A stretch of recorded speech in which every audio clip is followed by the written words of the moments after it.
دخلت المتسابقة دي البرنامج وحلمها تكسب $1,000,000 عشان تشتري بيت أحلامها، وأول شنطة اختارت تفتحها رقم 14، بعدها الشنطة رقم 12، بعدها الشنطة رقم 23، بعدها الشنطة رقم 5، بعدها الشنطة رقم 7، بعدها الشنطة رقم 19.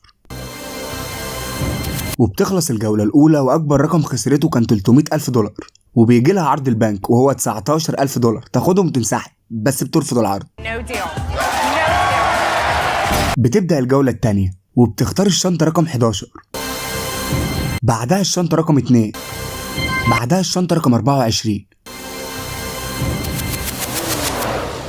وبتخسر $400,000. بعدها الشنطة رقم 6، بعدها الشنطة رقم 4، وبيجي لها عرض البنك $41,000 بس بترفض العرض. وبتبدأ الجولة التالتة وبتختار شنطة رقم 10، بعدها الشنطة رقم 21، بعدها الشنطة رقم 18 وبتخسر $100,000. بعدها الشنطة رقم 1 وبيجي لها عرض البنك وبيعرض عليها $82,000 وبترفض العرض.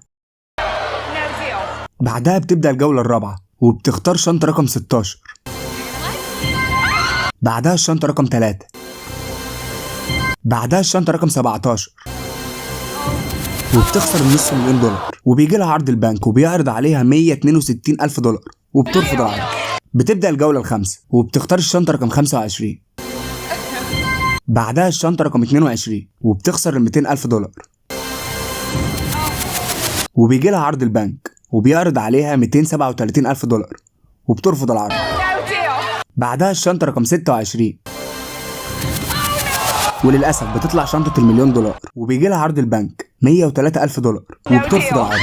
بعدها بتفتح الشنطة رقم 9 وبتطلع شنطة $75,000 وبيجي لها عرض البنك $185,000 وبتقبل العرض وبتنسحب. هو بيقول لها لو كنت رفضت العرض وكملتي هتختاري شنطة كمان، كانت هتكون رقم كام؟ وبتختار رقم 13 وبتطلع شنطة $750,000. بتتصدم وبتعيط من الفرحة وإنها كانت محظوظة عشان وافقت على العرض وما كملتش في البرنامج. وبتفتح شنطتها اللي معاها وبيكون فيها $25 بس، وبتنسحب من المسابقة $185,000 وهتحقق حلمها وتشتري البيت الجديد اللي بتحلم بيه.